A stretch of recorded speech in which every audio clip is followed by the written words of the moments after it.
ಸ್ನೇಹಿತರೆ ನಮಸ್ಕಾರ. ವೀಕೆಂಡ್ ಬಂತು ಅಂದ್ರೆ ಸಾಕು ನಮ್ ಬೆಂಗಳೂರಿಗರು ಬೈಕ್ ತಗೊಂಡು ಒಂದು ನಂದಿ ಹಿಲ್ಸ್ ಕಡೆ ರೇಸ್ ಹೊಡಿತಾರೆ, ಇಲ್ಲಾಂದ್ರೆ ಎಸಿ ಮಾಲ್ಗಳ ಒಳಗೆ ಹೋಗಿ ತೂರಿಕಿಕೊಳ್ತಾರೆ. ಆದ್ರೆ ಬೆಂಗಳೂರಿನ ಗದ್ದಲ, ಹಾರ್ನ್ ಶಬ್ದ ಮತ್ತು ಧೂಳಿನಿಂದ ತಪ್ಪಿಸ್ಕೊಂಡು ನಿಟ್ಟುಸಿರು ಬಿಡೋ ಜಾಗ ಯಾವ್ದಾದ್ರೂ ಇದ್ರೆ ಅದು ಹೆಸರುಘಟ್ಟ ಮಾತ್ರ. ಇಲ್ಲಿ ದೊಡ್ಡ ದೊಡ್ಡ ಅಪಾರ್ಟ್ಮೆಂಟ್ ಬಿಲ್ಡಿಂಗ್ಗಳಿಲ್ಲ, ತಲೆ ಕೆಡಿಸೋ ಟ್ರಾಫಿಕ್ ಸಿಗ್ನಲ್ ಇಲ್ಲ, ಕಣ್ಣು ಹಾಯಿಸಿದಷ್ಟು ದೂರ ಬರೀ ಹಸಿರು ಹುಲ್ಲುಗಾವಲು, ಮೋಡಗಳು ಭೂಮಿಗೆ ಇಳಿದು ಬಂದ್ ಆಗಿರುತ್ತೆ. ಇದು ಬೆಂಗಳೂರಿನ ಪಾಲಿನ ಮಿನಿ ಯುರೋಪ್ ಮತ್ತು ಸ್ವಿಟ್ಜರ್ಲ್ಯಾಂಡ್ ಅಂದ್ರೆ ನೀವು ನಂಬಲೇಬೇಕು. ಬನ್ನಿ ಇವತ್ತು ಈ ಹಸಿರು ಸ್ವರ್ಗದ ಸುತ್ತ ಒಂದು ರೌಂಡ್ ಹಾಕೋಣ. ಬೆಂಗಳೂರಿಗೆ ನೀರುಣಿಸಿದ ಮೊದಲ ಅಕ್ಷಯ ಪಾತ್ರೆ. ಇವತ್ತು ನಾವು ನಮ್ಮ ಮನೆಯಲ್ಲಿ ನಲ್ಲಿ ತಿರುಗಿಸಿದ ತಕ್ಷಣ ಕಾವೇರಿ ನೀರು ಬರುತ್ತೆ. ಆದ್ರೆ 100 ವರ್ಷಗಳ ಹಿಂದೆ ಅಂದ್ರೆ ಕಾವೇರಿ ಬರೋಕು ಮುಂಚೆ ಬೆಂಗಳೂರಿನ ಜನರ ದಾಹ ತೀರಿಸಿದ್ ಯಾರು ಗೊತ್ತಾ? ಇದೇ ಹೆಸರುಘಟ್ಟ ಕೆರೆ. 1894ರಲ್ಲಿ ಅಂದ್ರೆ ಬರೋಬ್ಬರಿ 130 ವರ್ಷಗಳ ಹಿಂದೆ ಮೈಸೂರಿನ ದಿವಾನರಾಗಿದ್ದ ದೂರದೃಷ್ಟಿಯ ಹರಿಕಾರ ಸರ್ ಕೆ ಶೇಷಾದ್ರಿ ಅಯ್ಯರ್ ಅವರು ಅರ್ಕಾವತಿ ನದಿಯ ನೀರನ್ನ ತಡೆದು ಈ ಕೆರೆ ಕಟ್ಟಿಸಿದ್ರು. ಇದನ್ನ ಚಾಮರಾಜೇಂದ್ರ ವಾಟರ್ ವರ್ಕ್ಸ್ ಅಂತ ಕರೀತಿದ್ರು. ಇದರ ವಿಶೇಷ ಏನ್ ಗೊತ್ತಾ? ಆಗಿನ ಕಾಲದಲ್ಲಿ ಸ್ಟೀಮ್ ಎಂಜಿನ್ ಬಳಸಿ ನೀರನ್ನ ಪಂಪ್ ಮಾಡಲಾಗ್ತಿತ್ತು. ಏಷ್ಯಾದಲ್ಲೇ ಮೊಟ್ಟ ಮೊದಲ ಬಾರಿಗೆ ಪೈಪ್ ಮೂಲಕ ಮನೆ ಮನೆಗೆ ನೀರು ತಲುಪಿಸಿದ ಕೀರ್ತಿ ಈ ಕೆರೆಗೆ ಸಲ್ಲುತ್ತೆ. ಸಾಲಗಾಮೆ ಎಂಬಲ್ಲಿಂದ ಇಟ್ಟಿಗೆಯ ಸುರಂಗದ ಮೂಲಕ ನೀರು ಹರಿದು ಬರ್ತಿತ್ತು.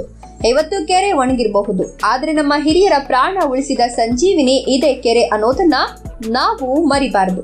ಇದು ಬರೀ ಮಣ್ಣಲ್ಲ, ನಮ್ಮ ಪೂರ್ವಜರ ಜೀವ ಉಳಿಸಿದ ಪುಣ್ಯ ಭೂಮಿ. ಸಿನಿಮಾಗಳ ಫೇವರೇಟ್ ಓಪನ್ ಸ್ಟುಡಿಯೋ. ನೀವು ಹಳೆ ಕನ್ನಡ ಸಿನಿಮಾಗಳಲ್ಲಿ ಹೀರೋ ಹೀರೋಯಿನ್ ಓಡಾಡೋ ಸುಂದರವಾದ ವಿಶಾಲವಾದ ಹುಲ್ಲುಗಾವಲು, ಮಧ್ಯದಲ್ಲಿ ಒಂದು ಒಂಟಿ ಮರ ನೋಡಿರ್ತೀರಲ್ವಾ? ಅದೆಲ್ಲ ಊಟಿ ಅಥವಾ ಕಾಶ್ಮೀರ ಅಲ್ಲ, ಅದು ನಮ್ಮ ಹೆಸರುಘಟ್ಟ. ವರನಟ ಡಾಕ್ಟರ್ ರಾಜ್ಕುಮಾರ್ ಸಾಹಸ ಸಿಂಹ ವಿಷ್ಣುವರ್ಧನ್ ಕಾಲದಿಂದ ಹಿಡಿದು ಗಣೇಶ್ ಅಭಿನಯದ ಮುಂಗಾರು ಮಳೆ, ಗಾಳಿಪಟದವರೆಗೂ ಇಲ್ಲಿ ಶೂಟಿಂಗ್ ನಡೆಯದ ಸಿನಿಮಾನೇ ಇಲ್ಲ ಅನ್ಬಹುದು. ಆ ವಿಶಾಲವಾದ ಮೈದಾನದಲ್ಲಿ ಗಾಳಿಗೆ ಹುಲ್ಲು ಅಳ್ಳಾಡೋದನ್ನ ನೋಡೋದೇ ಒಂದು ಚಂದ. ಅಲ್ಲಿಂದು ಫೋಟೋ ತೆಗೆದ್ರೆ ಬ್ಯಾಕ್ ಗ್ರೌಂಡ್ ಅಲ್ಲಿ ಆಕಾಶ ಭೂಮಿಗೆ ಟಚ್ ಆದ ಹಾಗೆ ಕಾಣುತ್ತೆ. ಇವತ್ತಿಗೂ ವೆಡ್ಡಿಂಗ್ ಫೋಟೋ ಶೂಟ್ ಮಾಡಿಸೋರಿಗೆ ಇದೇ ಫಸ್ಟ್ ಚಾಯ್ಸ್. ಇಲ್ಲಿನ ಫ್ರೇಮ್ಗಳು ನ್ಯಾಚುರಲ್ ಆಗಿಯೇ ಸಿನಿಮ್ಯಾಟಿಕ್ ಆಗಿರುತ್ತೆ. ಮಣ್ಣಿನ ಮನೆ ಮತ್ತು ಹೈಬ್ರಿಡ್ ಹಣ್ಣು, ಕಲೆ ಮತ್ತು ವಿಜ್ಞಾನದ ಸಂಗಮ. ಹೆಸರುಘಟ್ಟದ ಮತ್ತೊಂದು ವೈಶಿಷ್ಟ್ಯ ಅಂದ್ರೆ ಇಲ್ಲಿ ಹಳೆ ಕಾಲದ ಕಲೆ ಮತ್ತು ಹೊಸ ಕಾಲದ ವಿಜ್ಞಾನ ಎರಡು ಅಕ್ಕಪಕ್ಕದಲ್ಲಿವೆ. ನೃತ್ಯ ಗ್ರಾಮ. ಪ್ರಸಿದ್ಧ ಒಡಿಸ್ಸಿ ನೃತ್ಯಗಾರ್ತಿ ಪ್ರೋತಿಮಾ ಬೇಡಿಯವರು ಕಟ್ಟಿದ ಈ ನೃತ್ಯ ಗ್ರಾಮ ಪ್ರಪಂಚದಲ್ಲೇ ಫೇಮಸ್. ಇಲ್ಲಿನ ಕಟ್ಟಡಗಳನ್ನ ಮಣ್ಣಿನಿಂದ ಕಟ್ಟಲಾಗಿದೆ. ತೋಟಗಾರಿಕಾ ಸಂಶೋಧನಾ ಕೇಂದ್ರ ಇದರ ಪಕ್ಕದಲ್ಲೇ ಇದೆ.